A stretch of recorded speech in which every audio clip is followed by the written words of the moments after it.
اور جب اللہ تعالیٰ کسی بندے سے دوستی کرنا چاہتا ہے تو اس کی زبان پر اپنا ذکر اور دل پر اپنی فکر کے دروازے کھول دیتا ہے، اور مجھے یقین ہے کہ میرا رب مجھے وہ بھی عطا کرے گا جس کی میری اوقات بھی نہیں۔ درود پاک اتنی تیزی سے انسان کے گناہوں کو مٹاتا ہے کہ اتنی تیزی سے پانی بھی آگ کو نہیں بجھاتا۔ جب آپ کسی کے راستے میں روشنی کرتے ہیں تو آپ کا اپنا راستہ بھی روشن ہو جاتا ہے۔ نفرت ایک مردہ ہے جسے لوگ اپنے دلوں میں رکھ کر دلوں کو قبرستان بنا لیتے ہیں۔ کسی پر زیادہ ناراض ہونے سے بہتر ہے اپنی زندگی میں اس کی اہمیت کو کم کر دیں۔ فکر آخرت وہ چیز ہے جو انسان کو ہر جگہ ہر شر سے محفوظ رکھ سکتی ہے۔ ایک بیٹی اور ایک درخت دونوں کا گھر میں ہونا ضروری ہے، کیونکہ درخت ہمیشہ دھوپ میں سایہ دیتا ہے اور بیٹی ہمیشہ درد میں ساتھ دیتی ہے۔ یہ زندگی آزمائشوں کا سمندر ہے، کسی سے لے کر آزمایا جاتا ہے تو کسی کو بے تحاشا دے کر آزمایا ہی تو جا رہا ہے، بس کہیں صبر تو کہیں شکر کی آزمائش ہے۔ اور تمہیں کیا معلوم کہ جب کوئی بھیگی آنکھیں سختی سے رگڑ کر، لمبی سانس کھینچ کر، تلخ مسکراہٹ لبوں پر سجائے آسمان کی طرف دیکھے تو وہ ضبط کی کس انتہا پر ہوتا ہے۔ اللہ تمہیں بھی آزمائش کے بعد سب واپس لوٹا دے گا، جیسے اس نے حضرت ابراہیم علیہ السلام کو حضرت اسماعیل علیہ السلام کو واپس لوٹا دیا تھا۔ حرام تعلق کبھی حلال نہیں بنتے، خواہ آپ کے چاہنے والے آپ کو سحری اور فجر کی نماز کے لیے ہی کیوں نہ اٹھاتے ہوں۔ زندگی کا سادہ سا اصول بنا لو، کسی کی مدد کر سکتے ہو تو کر دو اور بدلہ اللہ پاک پر چھوڑ دو۔ اسے زیادہ نفع کا بزنس نہیں دنیا میں۔ ہمارا تعلق اس نابینا معاشرے سے ہے جہاں اداسی کا یقین دلانے کے لیے آنسو بہانے اور بیماری کا یقین دلانے کے لیے مرنا پڑتا ہے۔ نہ رکی وقت کی گردش، نہ زمانہ بدلا، پیڑ سوکھا تو پرندوں نے ٹھکانہ بدلا۔ بنا کتابوں کے جو علم سیکھا جاتا ہے اسے زندگی کہتے ہیں۔ میری ماں مجھ کو معاف کرتی رہتی تھی میرے رب کی طرح، یا مالک یوم الدین تو میری ماں کو معاف فرما، قبر میں بھی اور حشر میں بھی، آمین۔ کسی عورت کا خاموش ہو جانا دھاڑے مار مار کر رونے کے برابر ہوتا ہے، کیونکہ عورت جب تکلیف میں ہوتی ہے تو وہ آپ کو نظر انداز کرنا شروع کر دیتی ہے۔ بیوی کی خوشیوں اور خواہشوں کا خیال رکھنا شوہر کی ذمہ داری ہے، کیونکہ وہ آپ کے علاوہ کسی سے نہیں کہہ سکتی۔ شوہر کا پیار، وقت اور توجہ ہی بیوی کے لیے سب سے بہترین تحفہ ہے۔ زندگی میں چاہے کتنی بھی خوشیاں ہوں ہمارے پاس، لیکن ہم تب تک خوش نہیں ہو سکتے جب تک ہمارے ساتھ وہ نہیں جس کے ساتھ ہم خوش ہونا چاہتے ہیں۔ سوشل میڈیا پر فرشتے بنے ہم لوگ، اگر حقیقی زندگی میں صرف انسان ہی بن جائیں تو کمال ہو جائے۔ انسان کا نقصان مال اور جان کا چلا جانا نہیں، بلکہ انسان کا سب سے بڑا نقصان کسی کی نظر سے گر جانا ہے۔ جو لوگ کہتے ہیں کہ نیکی کا زمانہ نہیں رہا، وہ دراصل انسانوں سے نیکی کا صلہ چاہتے ہیں، اور جو لوگ اللہ کی رضا کے لیے بے لوث ہو کر نیکی کرتے ہیں ان کے لیے ہر زمانہ نیکی کا زمانہ ہے۔ یاد رکھیے کہ فرائض کے چھوڑنے سے جو عذاب آتے ہیں وہ وظائف کے پڑھنے سے ختم نہیں ہوتے۔ بہت جلد اکتا جانے اور بہت جلد متاثر ہونے کی عادت کو ترک کر دیں۔ حضرت علی نے فرمایا، صبح کا آغاز صدقے سے کیا کرو، کیونکہ مصیبت صدقے سے آگے قدم نہیں بڑھاتی۔ اللہ تعالیٰ صدقے کی وجہ سے 70 بیماریوں کو دور فرماتا ہے۔ حضرت عمر فاروق رضی اللہ عنہ نے ارشاد فرمایا، جس نے رب کے لیے جھکنا سیکھ لیا وہی علم والا ہے، کیونکہ علم کی پہچان عاجزی ہے اور جاہل کی پہچان تکبر ہے۔ سبحان اللہ۔ حضرت علی نے فرمایا، جسے تقدیر پر یقین ہوتا ہے وہ اپنے اوپر نازل ہونے والی مصیبتوں سے نہیں گھبراتا۔ رسول اللہ صلی اللہ علیہ وآلہ وسلم نے ارشاد فرمایا، جو چیز سب سے زیادہ جنت میں داخل کرے گی وہ اللہ تعالیٰ کا ڈر اور اچھا اخلاق ہے۔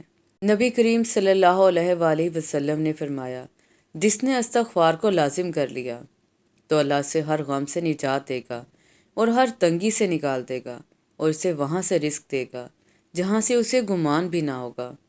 ہمیشہ میٹھے الفاظ بولو تاکہ کبھی الفاظ واپس لینے پڑ جائیں تو کڑوے نہ لگیں۔ خوبصورت عمل انسان کی شخصیت کو بدل دیتا ہے، اور خوبصورت اخلاق انسان کی زندگی۔ کوئی دن ایسا نہیں جب میں نے رحمان کو رحیم نہ پایا ہو۔ بہت آسان ہے نیکیاں کرنا، اصل کام ہے نیکیوں کو سنبھال کے رکھنا۔ ریاکاری، غیبت، چغلخوری سے یہ سب خراب ہو جائیں گی۔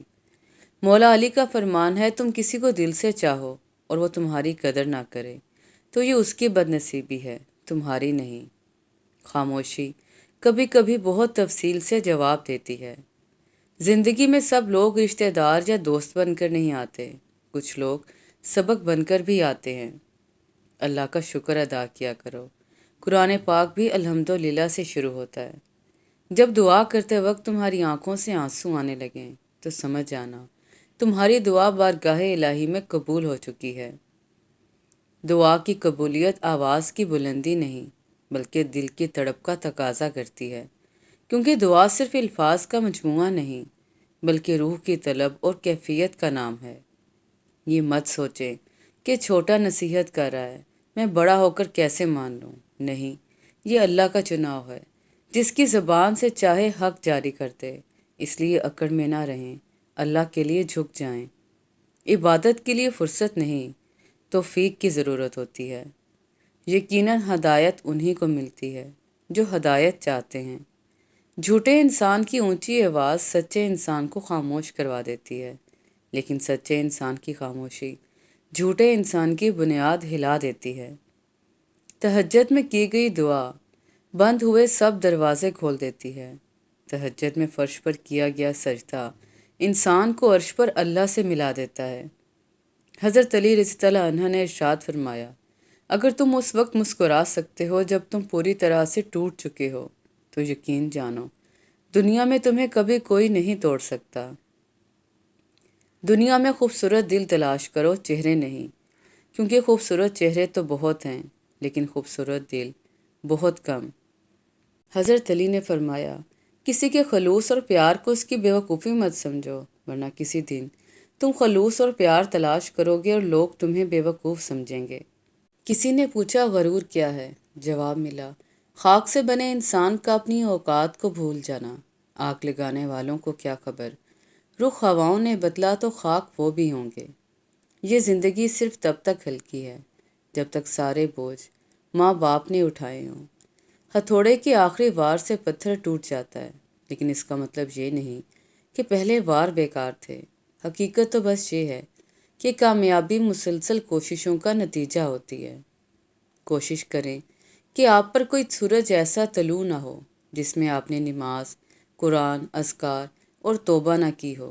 بے شک خوش قسمت ترین ہیں وہ لوگ جو کوئی دن ان کے بغیر نہیں گزارتے۔ کسی کی راہ میں مشکلات پیدا کرنے سے پہلے سوچیں کہ آپ اس کی تو صرف دنیا خراب کر رہے ہیں، لیکن حقیقت میں اپنی دنیا اور آخرت دونوں تباہ کر رہے ہیں۔ رشتے وہی خوبصورت ہوتے ہیں جن میں احساس کا جذبہ ہو۔ ہمدردی تو ہر کوئی کر لیتا ہے، مگر احساس کوئی کوئی کرتا ہے، اور یہ احساس لفظوں سے ظاہر نہیں ہوتا بلکہ انسانوں کے رویے اور برتاؤ سے پتہ چلتا ہے کہ وہ آپ کے ساتھ کتنا مخلص ہیں۔ عورت کو مرد کے سامنے کبھی اونچا نہیں بولنا چاہیے۔ یہی وہ بندہ ہے جو آپ کی روزی روٹی کے لیے گھر سے باہر ذلیل ہوتا ہے اور اکثر گالیاں بھی سنتا ہے۔ ایک آپ پر اس کی حکمرانی ہوتی ہے، کر لینے دیں۔ مرد کو بادشاہ بنا کر دیکھ لیجئے، ملکہ خود بخود بن جائیں گی۔ پرندے جب کھاتے ہیں تو ان کا سر جھک جاتا ہے، اور جب پانی پیتے ہیں تو ان کی نگاہ آسمان پر اٹھ جاتی ہے۔ یہ عاجزی اور شکر گزاری کی خوبصورت مثال ہے۔ اللہ ہمیں عاجزی اور شکر گزاری عطا فرمائے، آمین۔ عربی کہاوت ہے کہ شریف آدمی کو اگر آپ عزت دیں گے تو وہ بدلے میں آپ کو عزت دے گا، لیکن کمینے کو اگر آپ عزت دیں گے تو وہ بدلے میں آپ کی عزت کو اچھالے گا۔ ہر شخص کو آپ راضی نہیں رکھ سکتے، یہ کام چمچے اور منافق لوگ ہی کر سکتے ہیں۔ باضمیر، سچے اور بااصول لوگوں سے اکثر لوگ ناراض اور ناخوش رہتے ہیں۔ زندگی کی ٹھوکریں بڑی نرالی ہوتی ہیں، جب بھی لگتی ہیں یا کسی کی اصلیت دکھا دیتی ہیں یا کچھ نہ کچھ سکھا دیتی ہیں۔ دل میں اترنے کے لیے سیڑھیوں کی نہیں بلکہ اچھے الفاظ اور اچھے اخلاق کی ضرورت ہوتی ہے۔ زندگی میں بہترین رشتہ وہی ہے جہاں ناراضگی کے بعد معمولی سی مسکراہٹ اور معذرت سے زندگی پہلے جیسی ہو جائے۔ زندگی میں ہر گزرتا پل کچھ سبق دیتا ہے، کچھ چھین لیتا ہے اور کچھ دیتا ہے۔ خوش قسمت وہ نہیں ہوتا جو صرف پاتا ہے، اصل میں خوش قسمت تو وہ ہے جو وقت سے سیکھتا ہے۔